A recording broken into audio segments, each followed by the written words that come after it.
5월 가정의 달이 되면 우리가 각자마다 가정의 행사와 모임들이 참 많이 있습니다. 그러면서 부모님에 대해 다시 생각하게 되고 스승에 대해 다시 생각하게 되고 우리 주변 관계를 다시 한번 점검하게 됩니다. 여러분, 그런 의미에서 가정의 달, 우리 가정들을 한번 돌아보셨습니까? 우리가 지금 같이 부대끼며 살고 있는 하나님이 허락하신 그 가정, 여러분들에게 그 가정은 어떤 의미가 있으십니까? 그리고 그 가정을 생각하면 어떤 마음이 됩니까? 어떤 마음이 드십니까? 가정의 날을 맞이해서 우리가 가정에 대해서 많이 생각해 보게 되는 이 5월, 한번 묻고 싶습니다. 여러분들의 가정은 안전하십니까? 여러분들의 가정은 정말로 평안하십니까? 요즘 주변을 보면 참 무너져 내리는 가정들이 많이 있습니다. 아픔 있는 가정이 많고 힘든 가정이 많이 있습니다. 최근에 언론 인터뷰에서 현대 가정을 일컬어서 조용한 가족이라고 이야기하는 것을 보았습니다. 조용한 가족, 대충 의미를 아시겠죠? 통계에 따르면 4인 가족 간에 하루 대화 시간이 30분이 채 되지 않는다고 합니다. 식탁에 앉아 스마트폰을 보고 밥을 먹으면서도 늘 혼밥을 하고 혼자 먹는 것이 편한 일상. 그러다 보니 가족뿐만 아니라 누군가와 함께하는 것이 낯설고 힘든 시대가 되었습니다. 그냥 혼자 쉬고 혼자 놀고 혼자 다니는 것이 편한 세대. 한 공간에 있지만 철저히 섬처럼 고립되어 있어서 오늘날 이 가정 가운데 대화가 사라졌다는 거죠. 밖에서는 이야기를 많이 하다가도 집에 오면 아내가 뭘 묻고 의견을 묻거나 대화를 요청하면 힘들다고 입을 닫아버리는 세대. 자녀들도 마찬가지죠. 밥도 방에 들어가서 먹고 노는 것도 혼자 들어가서 등 돌리고 놀고. 그러면서 우리 입술로는 우리 가정을 사랑한다 말합니다. 그런데 사실 돌아보면 조용한 가족이라는 이 단어가, 이 말이 오늘날 우리 가정에 숨길 수 없는 민낯이지 않을까. 그런데 정말 안타까운 것은 믿음의 가정도 크게 다르지 않다는 겁니다. 그럼 믿음의 가정이라고 다른가? 크게 다르지 않다는 거죠. 겉으로 보이면 멀쩡합니다. 겉으로 보이기에는 굉장히 화목해 보여요. 그러나 속으로 들어가면 속이 문드러집니다. 속앓이를 합니다. 그런 가정들이 많아요. 한 지붕 아래 사는데 부모와 대화가 없고 대화가 단절되고, 그러다 보니까 자녀는 부모를 원망합니다. 그리고 그렇게 원망하는 자녀를 보며 부모는 자녀 때문에 힘들다고 말합니다. 그리고 부부관계 가운데도 의무감으로 버팁니다. 자녀 때문에 내가 산다. 얼마 전에 이혼 숙녀 캠프를 보니까 젊은 부부예요. 그런데 새 자녀를 키우는 그 젊은 부부가 정말 가슴 아픈 이야기를 하더라고요. 이 아이들 다 키우면 난 100% 이혼할 거다. 이 아이들, 새 아이들 때문에 내가 지금 사는 거다. 참아주는 거다. 여러분, 그 가정이 멀쩡한 가정, 행복한 가정일 수 있을까? 어느덧 그런 가정을 우리는 사실 주변에서 심심치 않게 발견합니다. 왜 그럴까? 하나님을 믿지 않는 가정은 그렇다 치더라도 하나님을 믿는 가정, 믿음의 가정이라고 함께 예배하며 기도하고 찬양하는 그 가정이 도대체 왜 이렇게 가정이 무너지고 가정이 힘들어지는가? 왜 그럴까? 본질을 놓쳤기 때문입니다. 그 가정의 믿음의 가정이라고 하면서도 그 중심에 하나님을 잃어버렸기 때문에 그들의 가정의 방향성을 잃어버린 겁니다. 무엇을 붙들고 살아야 되는지, 어디를 바라봐야 되는지 잊고 사는 겁니다. 그러나 사랑하는 성도 여러분, 반드시 우리가 기억할 것이 있습니다. 가정의 위기는 단순히 시대가 변해서 일어나는 것이 아니라는 겁니다. 가정이 무너지는 본질은 그의 중심을 잃었기 때문이라는 거예요. 그 중심이 무엇입니까? 그 중심에 하나님이 계시지 않기 때문이라는 거예요. 성도 여러분, 믿음의 가정 안에 하나님의 중심을 잃어서 방향성을 잃고 헤매게 되면 하나님이 사라진 그 가정에 뭐가 중요해지겠습니까? 세상적 가치가 중요해집니다. 자녀의 성공과 명예가 중요해집니다.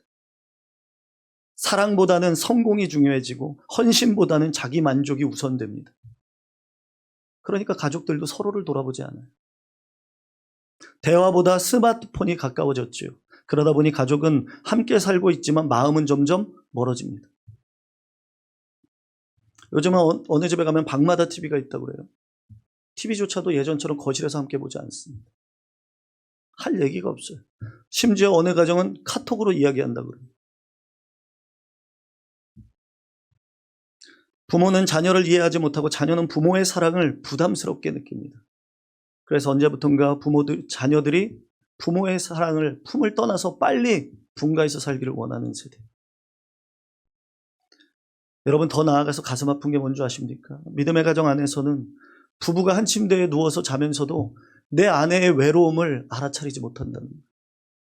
내 남편의 힘겨움을 관심 없어 한다는 거예요. 믿음의 가정조차도. 그래서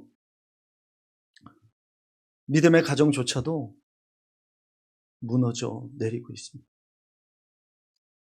그런데 그러면 사랑이 없어서인가? 그렇진 않아요. 사랑은 있어요. 그런데 방향성을 잃어버렸기 때문에. 왜냐하면 사랑의 근원이신 하나님과 멀어지니까 자연스럽게 세대의 조류에 휩쓸리며 다른 부부도 그렇게 사니 우리도 그렇게 사는 거야 라고 하며 그냥 그렇게 흘러가는 겁니다. 그런데 성경은 단순히 가정을 그런 사회적 제도 안에 묶여진 공동체로만 말하지 않습니다. 믿음의 가정은 하나님이 세운 공동체이면서 믿음이 전수되는 자리라고 말씀합니다. 그래서 사단은 언제나 가정을 가장 먼저 공격합니다. 가정이 무너지면 부부가 무너지는 거고 믿음의 부모가 무너지면 다음 세대가 무너지기 때문에. 그렇다면 반드시 우리는 우리 가정을 돌아보며 믿음 안에 사는 우리가 우리 가정을 돌아보며 반드시 물어야 되는 것이 있습니다. 그것이 무엇입니까? 우리 가정의 중심에 정말 하나님이 계시는가? 정말 하나님이 계시는가? 이 말씀을 중심으로 세 가지 교훈을 통해 우리 가정을 다시 한번 점검해보는 은혜가 있기를 간절히 축복합니다. 첫 번째, 믿음의 가정은요, 기억하십시오. 믿음의 가정은 하나님이 주인 되심을 날마다 결단하는 가정이어야 합니다. 이 가정이 진짜 누가 주인인지를 매일매일 결단하는 가정. 그 가정이 정말 믿음 안에 세워지는 가정이 될 수 있다는 겁니다. 오늘 본문의 배경은요, 세겜 땅입니다. 세겜. 아브라함이 가나안 땅에 들어와 처음으로 단을 쌓았던 그곳을 이제 가나안 정복 전쟁이 끝난 후에 여호수아가 자신의 죽음을 앞두고 이스라엘 지파의 모든 사람들을 불러 모읍니다. 그리고 가장 중요한 말을 전달하기 위해 모든 이스라엘 백성들을 불러 모아요. 그리고 나서 다 모인 이스라엘 백성들에게 15절 말씀을 이야기합니다. 상상을 하면서 읽어보세요. 수많은 모든 이스라엘 백성들을 다 불러 모아서 세겜 땅에서 마지막 유언처럼 여호수아가 이야기하는 거예요. 15절 읽어보겠습니다. 시작.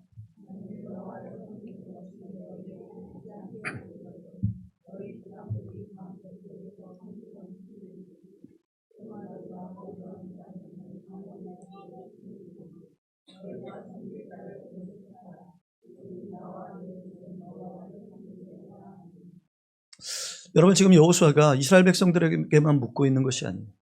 오늘을 사는 그리스도인들에게, 믿음의 가정들에게 묻고 있는 거예요. 뭐라고 묻고 있습니까? 너희 조상들이 가나안 땅 저쪽에서 믿던 이방신을 믿을 거냐? 아니면 가나안 정복 전쟁을 하면서 이 아모리 족속들이 믿는 신들을 믿을 거냐? 아니면 지금까지 너희들의 역사를, 구원의 역사를 이끌어온 하나님을 믿을 거냐? 결정하라는 거예요. 그 요청이 오늘 저와 여러분들의 가정 가운데 선포되고 있는 겁니다. 사랑하는 주담교회 성도 여러분, 여러분들의 가정의 진짜 주인이 누구입니까? 정말로 하나님 중심으로 여러분들 살고 계십니까? 가정을 세우고 계십니까? 그런데 중요한 사실은 이 여호수아가 굉장히 세심하고 굉장히 영적 아버지다운 면모가 있다는 거예요. 왜 그러냐면 지금 15절을 보면 백성들에게 다짜고짜 결단을 압박하는 것처럼 보입니다. 야, 너희들 가나안 저편에 이방을 믿을 거냐? 아모리 족속의 이방의 신을 믿을 거냐? 하나님을 믿을 거냐? 빨리 결단해라 라는 것처럼 보여요. 그런데 집에 가서서 한번 24장을 전체를 읽어보십시오. 여호수아는 이 15절 결단을 촉구하는 메시지 앞뒤로 어떤 걸 이야기하냐면 이스라엘 백성들에게 먼저 이 이야기를 합니다. 얘들아, 하나님이 지금까지 너희들을 부르시고 출애굽시키고 수많은 우여곡절 속에서 애굽 땅을 밟게 했고, 애굽 땅을 탈출시키고 가나안 땅을 정복시켰고, 이곳에서 좋은 땅에 터를 잡고 너희들을 살게 하신 구원의 역사, 그 은혜를 기억해라. 그 이야기를 길게 회상시킵니다. 지금까지 하나님이 너희와 함께 하신 그 하나님을 기억하라는 겁니다. 여러분, 아이들에게 이야기할 때, 신앙생활 잘해라 이야기할 때 어떤 부모는 이렇게 얘기해요. 야, 예배 좀 드려. 주일날 자지 말고 정신 차리고 일어나서, 그거 그렇게 힘드냐? 그것도 11시 반 예배다. 충분히 자다가 일어나도 11시 반이면 야, 나오겠다. 그러면 자식들이 그래요. 11시 반에 못 일어나요. 못 일어나죠. 그 전날 3시, 4시에 잤는데. 그리고 그 전날 10시에 자도 12시간씩 자는 친구들이 있더라고요. 저는 대단한 것 같아요. 아무튼 잠이 많아서 못 나간대요. 그러면 막 압박을 해요. 야, 그래도 하나님 믿어야지, 신앙생활 해야지. 맨날 전화해요. 따로 살면 전화해요. 같이 살면 맨날 깨워요. 그럼 뭐가 돼요? 싸움이 돼요. 중학교, 고등학교 때까지는 말이 통해요. 근데 청년 정도 가면 말이 안 통해요. 그리고 청년에서 조금 이제 취업까지 하면 건들지를 못해요. 왜? 싸움이 되니까. 그걸 여호수아가 잘 알았던 것 같아요. 이스라엘 백성들에게 다짜고짜 압박하면서 결단을 촉구하지 않아요. 뭐라고 얘기해요? 저희도 아이들한테 이렇게 이야기하거든요. 지인아, 우리 막 신앙생활 열심히 해야 돼. 그런데 왜 열심히 해야 돼? 우리 가정을 봐라. 아빠 엄마의 삶을 봐. 너희들이 지금까지 자라온 환경을 봐. 하나님의 은혜가 아니었으면 여기까지 올 수 없었어. 그 하나님을 우리 가정이 믿으면 돼요. 그러면 네 인생을 앞으로도 하나님이 지키시고 보호하실 거예요. 나는 너를 지킬 수 없어. 나는 너와 함께 할 수 없어. 그런데 하나님은 너와 함께 하셔. 적어도 이 정도는 이해를 시켜야 좀 납득이 되지 않겠습니까? 그게 아니라 내 자식이라고 그래서 야, 교회 좀 나가라. 그것도 막 옆구리 찔러가면서 억지로 막. 그러면요, 기분 나빠서라도 안 나가요. 열받아서라도 안 나가. 이스라엘이 백성들에게 여호수아가 그렇게 얘기하는 거예요. 구원의 역사를 생각해봐, 얘들아. 그러면서 여호수아가 뭘 얘기하고 싶은 거예요? 구원의 역사와 은혜를 먼저 이야기하는 이유가 뭐예요? 15절, 그 은혜를 기억하면서 15절, 너희가 섬기는 자를 오늘 택해라라는 거예요. 야, 상식적으로 생각해보라는 거예요. 이방신들보다 하나님이 지금까지 우리를 이끄셨는데, 그러면서 여호수아가 지혜롭게 뭐라고 하냐면 은혜를 기억해봐. 그런데 나와 내 집은 뭐 하겠다고요? 여호와를 끝까지 섬길 거야. 지혜로운 부모인 줄로 믿습니다. 그냥 야, 내가 믿어보니 하나님 좋더라. 구체적으로 설명도 안 해요. 자녀들은요, 전혀 공감 못합니다. 전혀. 특히 요즘 시대는 더욱 내가 받은 은혜를 자녀에게 한날 차 한잔 마시면서 얘기해 주는 거예요. 이런 위기 가운데 이렇게 하나님이 나를 이끌어 오셨, 지키셨다. 그러니 너는 누구를 믿을래?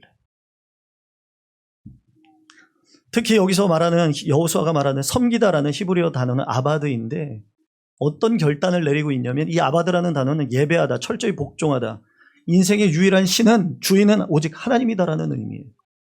그러니까 여호수아는 결단을 내리는 거예요. 너희들은 선택해라. 근데 나는 오직 하나님이 우리의 주인임을 나는 믿고 섬기겠다라는 거예요. 이 문제는 결단이 필요한 문제이기 때문에 여호수아는 그들에게 설명을 해주는 거죠. 왜요? 여러분, 영적 세계는 중립지대가 없습니다. 세상과 하나님의 다리 양다리 걸치고 저울질하며 살아갈 수 없어요. 분명히 어느 순간 결정적인 순간이 옵니다. 하나님을 택할 건지 세상을 택할 건지. 지금 여호수아는 그걸 이야기하고 있는 거예요.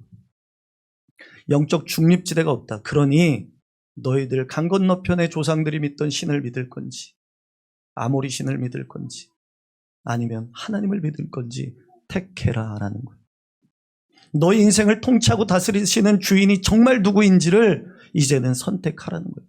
사랑하는 주단교회 성도 여러분, 여전히 고민하는 분 계십니까? 주님 앞에 오늘 말씀을 붙들고 여러분들의 가정에 하나님이 주인 되심을 고백할 수 있는 저와 여러분들이 되길 간절히 축복합니다.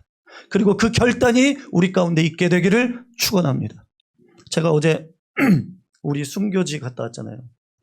못 가신 분들은 기회되면 한번 꼭 다녀오시면 좋을 것 같아요. 어제 황새바위 성지를 갔는데 사실은 몇 분에게는 제가 이야기를 드렸는데 거기 가니까 순교하신 분들의 이름을 쫙 써놓은 관이 있는 곳이 있어요. 지하로 내려가요.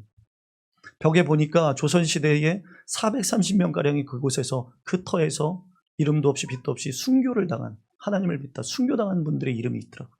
근데 보니까 이름도 다 없어요. 누구 아무개, 한서방, 김서방, 최서방. 근데 그 중에 되게 인상 깊었던 게 뭐냐면 누구누구 가로치고 전주에 살다가 공주로 이사와서 순교당하다. 공주에 와서 순교당하다. 그걸 보는데요. 마음이 좀 먹먹했어요. 그리고 굉장히 많은 생각들이 스쳐 지나갔습니다. 그러면서 이 질문 앞에 저는 여러분들에게 이렇게 결단을 촉구하고 싶습니다. 여러분, 조선시대에는 하나님을 믿는다는 이유로 목을 매달려 죽고 참수형을 당하며 처참한 모욕과 핍박을 당했습니다. 그렇다면 이 시대에 우리가 무엇으로 순교당할 수 있는가? 우리 가정을 믿음의 가정으로 세우는 것을 순교하는 것처럼 여기고 가정을 믿음으로 세우는 우리가 되길 간절히 축원합니다. 믿음의 가정을 세우고자 한다면 순교하는 마음으로 세워야 합니다. 왜 그렇습니까? 부모로서 자녀를 섬겨야 하기 때문에. 자녀에게 끝까지 기다리며 이해시키고 그리고 그 자녀에게 믿음의 본을 보여야 되기 때문에. 내 성격대로 내 뜻대로 부모 인내하면서 내 뜻대로 내 자녀를 키울 수 없기 때문에 우리는 순교자가 되어야 합니다. 그럴 때 이 가정이 하나님이 주인 되심을 고백할 수 있는 겁니다. 그래서 지금 이스라엘 백성들에게 여호수아는 얘기하고 있는 거예요. 누구를 택할 거냐? 나는 나와 내 집은 여호와를 섬기겠다. 사랑하는 주단교회 성도 여러분, 이 우리의 가정의 중심이 하나님 중심으로 세워지는 가정이 되기를 간절히 축복합니다. 지금 시대를 보면 가정들이 많이 무너지고 있어요. 어제 뉴스를 보니까 신문 기사에 이런 기사가 났어요.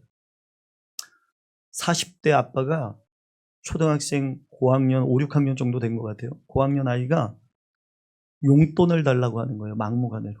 때를 쓴 거예요. 그래서 엉덩이를 몇 대 때렸어요. 근데 입건됐어요. 실제로.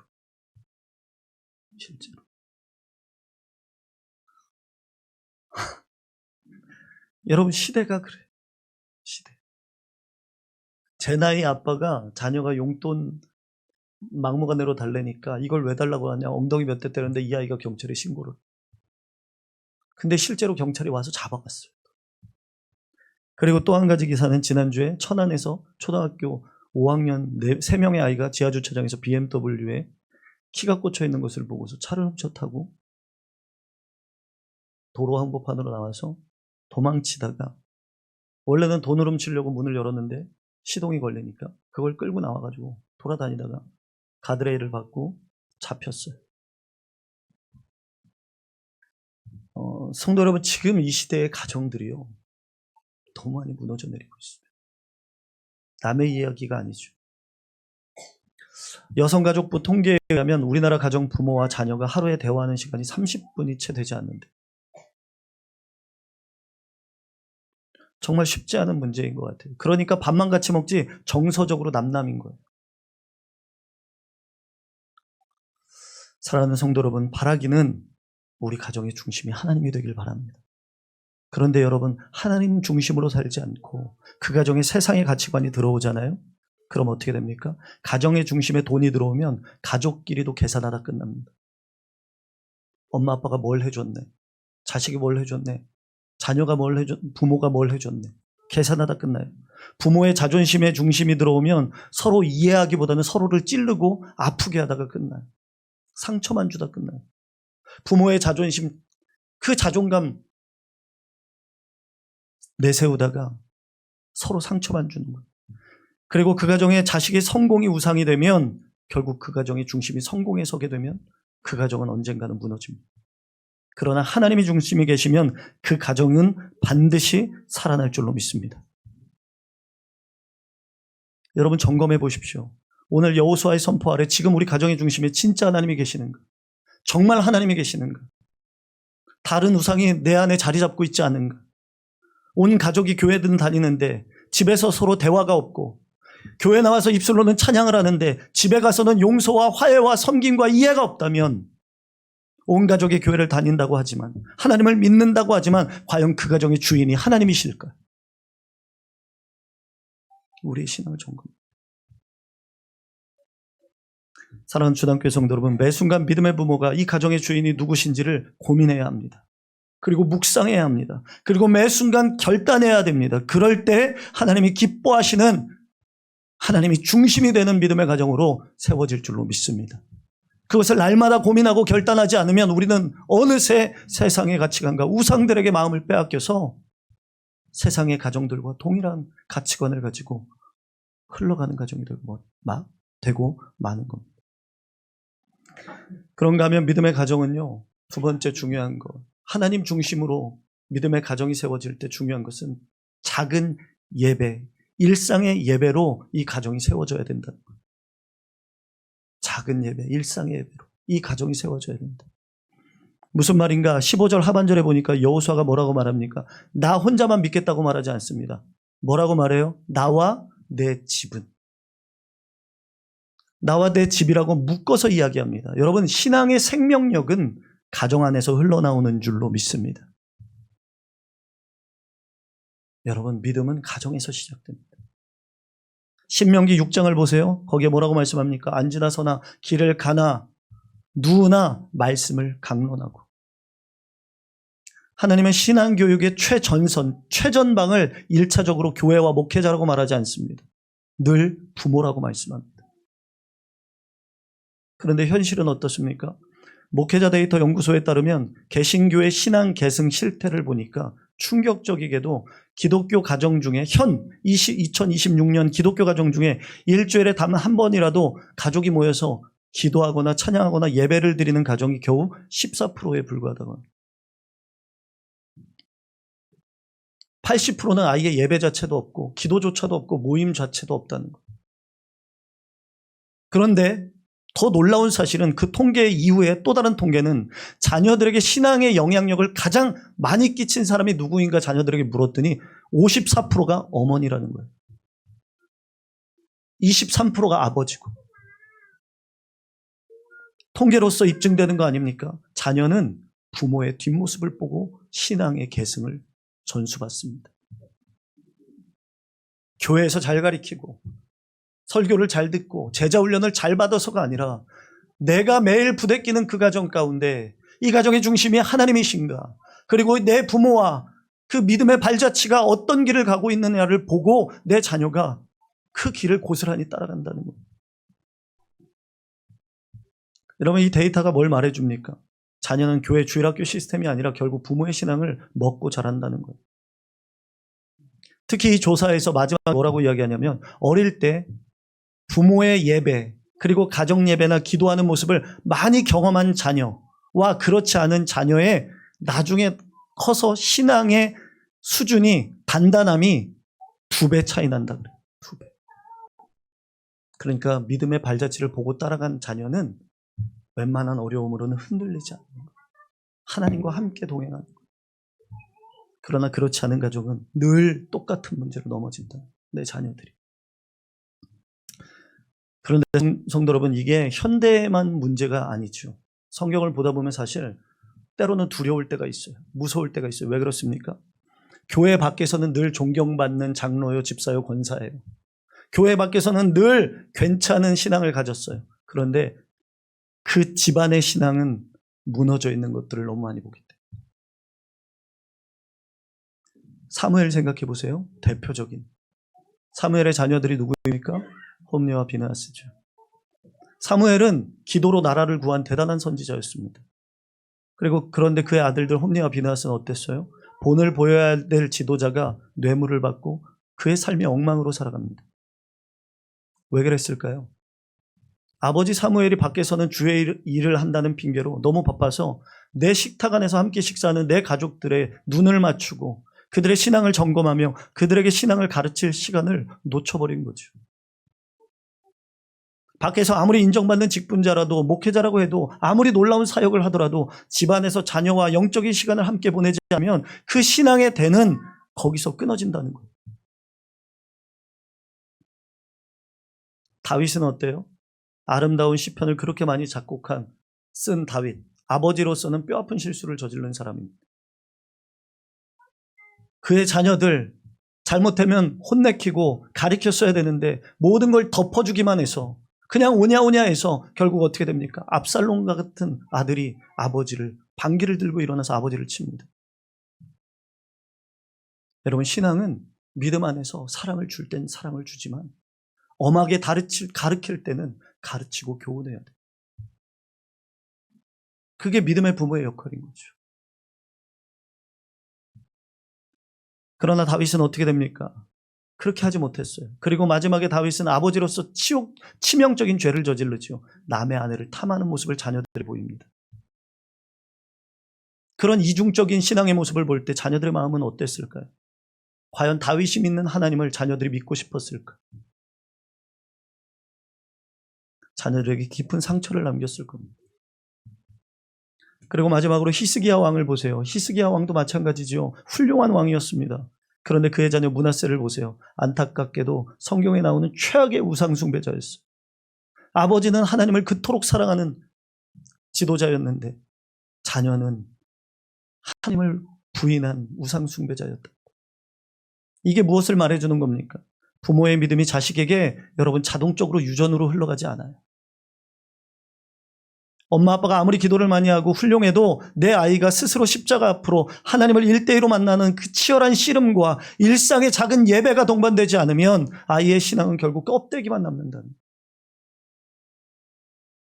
믿음의 가정은 대단한 프로그램으로 만들어지지 않아요. 일상이 예배가 될 때 식탁 안에서 드리는 아버지의 기도, 그 모습, 주일을 생명처럼 여기면서 신앙생활하는 어머니의 발자취, 아버지 하나님 앞에서 죽도록 충성하며 헌신하는 부모의 모습, 그 뒷모습을 보면서 하나님을 사랑하는 모습을 보면서 무릎 꿇는 그 부모의 모습, 삶의 위기가 찾아오면 사람들 찾아다니며 우왕좌왕하는 것이 아니라 하나님 앞에 눈물로 무릎 꿇는 그 모습, 그 작은 예배의 모습들이 그 가정을 살려내는 줄로 믿습니다. 여러분, 무엇을 물려주시겠습니까? 우리 자녀들에게 무엇을 흘려보내시겠습니까? 초대교회 성도들이 화려한 건물이 있었습니까? 없었어요. 다락방에서 모여서 조심조심 예배드렸습니다. 그러나 그들은 예배로 모일 때마다 떡을 떼며 함께 예배했어요. 그럴 때 그 가정 예배의 능력이 로마 제국을 뒤흔드는 놀라운 초대교회의 모습으로 성장하게 됩니다. 자녀는 부모의 등을 보고 자란다는 말이 있습니다. 부모가 하나님 앞에 엎드려 우는 모습을 본 자식은 세상 끝까지 방황을 하다가도 결국 아버지의 눈물, 어머니의 기도 소리가 기억나서 십자가 앞으로 돌아옵니다. 제가 처음 고백을 하는 건데 중학교 때 공부를 하도 안 하고 말 안 듣고 맨날 나가서 늦게 돌아오고 도망 다니고 하니까 예배도 가야 되는데 또 제가 영악했거든요. 거기가요, 주일날 청소년부가 일부 예배 성가대를 쓰는데 성가대 연습을 6시부터 했어요. 엄청 타이트하게 훈련받았어요, 제가. 그럼 청소년들이 6시부터 가서 성가 연습 2시간 하고 9시 예배를 드립니다. 근데 제가 중학교 때 외박을 해도 6시에는 참석을 했어요. 그러니까 부모님이 얘기를 못해요. 왜? 우리 부모님은 신앙만 잘 지키면, 교회만 잘 나가면 만사오케이. 그러니까 밤새 놀다가 친구 집에서 6시엔 교회 가는 거예요. 그러던 어느 날 문제가 생겼어요. 무슨 문제가 생겼나? 저희 어머니가 제가 밤늦게까지 놀다가 집에서 들어와서 자면 어머니가 새벽 예배 갔다 오면 늘 제 손을 잡고 기도해 주셨어요. 늘. 정말 하루도 안 빠지고. 제 손을 잡거나 머리를, 이마를 만지면서 늘 기도해 주셨어요, 어머니가. 저는 사실 그 기도 덕분에 있는 것 같아요. 그런데 어느 날 어머니가 참고 참다가 그날 겨울이었어요. 아직도 생생해요. 와가지고 기도를 하려고 제 손을 딱 잡았는데 찬기가 느껴지잖아요. 그러니까 제가 어렴풋이 잠이 깼어요. 잠이 깼는데 제 상태가 씻고 잔 상태가 아니라 옷 다 입고 정말 딱 그런 거 있잖아요. 한심하다. 그렇게 침대에 뻗어 있는데 어머니가 기도를 하다 현타가 온 거예요. 내가 이걸 놓고 지금 매일 기도하고 있구나. 그때 집이 좀 괜찮게 살았거든요. 어머니가 툭툭 깨우더라고요. 저를. 깨워. 야, 일어나. 일어나. 네? 그랬더니 제 손에요. 그때 당시에 그때가 벌써 90년대죠. 90년대. 30만 원 수표를 쥐어주면서 너 나가. 저한테 정말 하나도 하면 이제는 정말 참을 만큼 참았다는 식으로 야, 짐 싸놨으니까 나가. 봤더니 캐리어에 요만하게. 그래서 제가 어떻게 했을까요? 그런 배짱은 들고 나갈 배짱은 없었어요. 그 자리에서 무릎을 꿇고 다시는 그렇게 하지 않겠습니다. 다시는 그렇게 하지 않겠습니다. 그렇게 하고서 이제 그 다음부터는 외박을 하지 않고 이제 정신을 조금 차리면서 이제 그렇다고 금방 변하겠어요. 그래도 이제 조금씩. 그런데 여러분 그런 게 있어요. 제 안에는 부모님의 그늘이 있습니다. 신앙의 그늘. 힘들 때마다 하나님 앞에서 눈물로 금식하며 무릎 꿇는 부모의 뒷모습. 늘 사람을 찾는 것이 아니라 하나님을 찾았던 그 모습. 힘든 일이 있으면 자식들의 손을 잡고 기도했던 그 모습. 하지만 잘못한 것이 있으면 단호하지만 하나님의 사랑 앞에서는 자신의 자존심 탄에 팽겨치고 이 아이를 위하여 훈계하고 품는 그 은혜. 사랑하는 성도 여러분, 자녀는 부모의 등을 보고 자란다고 그랬습니다. 아버지의 눈물, 어머니의 기도 소리가 우리 자녀를 주님 가운데로 돌아오게 할 줄로 믿습니다. 그런데 완벽한 부모가 되려고 애쓰지는 마십시오. 쓸데없이 힘 빼지 마십시오. 우리가 할 수 있는 건 뭡니까? 우리의 주어진 일상에서 기도하며 그저 예배하며 말씀대로 살려고 몸부림치면 우리 자녀들은 그 모습을 그대로 보고 따라올 줄로 믿습니다. 우리 특징 있잖아요. 부모님들 이런 설교 들으면 그래 맞아 믿음의 가정 아멘. 그리고 집에 가서 더 잘해줘요. 괜히 더 잘해줘요. 막 더 사랑으로 막 칭찬도 해주고 막 그러면 자녀의 반응은 딱 또 이거 좀 있으면 변할 것 같은데. 그러면 여지없이 그날 저녁이 되면 깐족거리다가 자녀들이 한 대 의대 맞죠. 왜? 부모님은 잠깐 잘해주다가 괘씸하니까 더 크게. 제 얘기예요. 그래서 제가 저희 집에서 조금만 잘해주면 다 경계해요. 또 왜?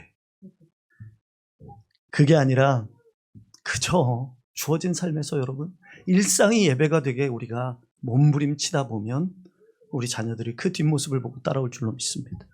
그리고 마지막으로요. 여러분 우리 믿음의 가정은요. 매일 은혜가 아니면 버틸 수 없음을 인정하십시오. 은혜 없으면 이 가정이 버틸 수 없음을 인정하고 늘 하나님 중심으로 살기를 돌아가기를 애쓰는 우리가 되길 간절히 축복합니다. 하나님의 은혜가 없으면 살 수 없음을 인정하고 늘 하나님 중심으로 돌이키라는 거예요. 보세요. 여호수아는 산전수전 다 겪은 백전 노장이었죠. 치열한 전쟁도 해봤고 뼈아픈 실패도 겪어봤습니다. 그런데 그런 그가 최종적으로 죽음을 앞두고 내린 결론이 뭐예요? 오늘 15절의 하반절. 나와 내 집은 뭐라고요? 여호와를 섬기겠노라. 하나님 아니면 안 된다라는 그 결론을 내리고 있는 거잖아요. 사랑하는 성도 여러분, 우리에게도 최종적으로 하나님 은혜가 아니면 안 됩니다라는 결론에 이르르고 늘 아버지께로 돌이킬 수 있는 저와 여러분들의 가정이 되기를 간절히 축복합니다. 미국의 저명한 기독교 심리학자인 제임스 돕슨 박사가요, 평생 수많은 위기의 가정을 상담한 분인데 그의 책에서 이렇게 결론을 냅니다. 위기에 처한 가정을 보면서 이렇게 결론을 내립니다. 위기에 처한 가정을 구출하는 유일한 길은 가족 전원이 하나님 앞에 무릎 꿇고 기도하는 자리로 돌이키는 것뿐입니다. 여러분 병원 된다고 치료되는 것이 아니라 상담가 만나서 내가 뭘 조심하고 이게 아니라 정말 그 마음으로, 순교하는 마음으로 자녀들의 손을 꼭 잡고 거실에 모여 앉아 하나님 앞에 기도하는 모임을 만들 때, 그것이 하나님의 은혜를 인정하는 것이며 그것이 우리 가정이 하나님 앞에 세워지고 살아갈 수 있는 길인 줄로 믿습니다. 그러면 내 자녀가 취업이 어떻고 내 자녀가 살아가는 게 어떻고 그걸 하나님께 맡길 수 있어요. 그리고 그의 인생을 하나님이 풀어 가신다는 것을 잊지 않기를 바랍니다. 오늘 우리에게 다시 한번 성경은 여호수아서를 통해서 말씀합니다. 여러분, 어느 편에 서실 겁니까? 이방신입니까? 아니면 하나님입니까? 그 앞에 오늘 말씀을 붙들고 오직 나와 내 집은 여호와를 섬기겠노라고 결단하는 주담교회 가정들이 다 되기를 간절히 축원합니다.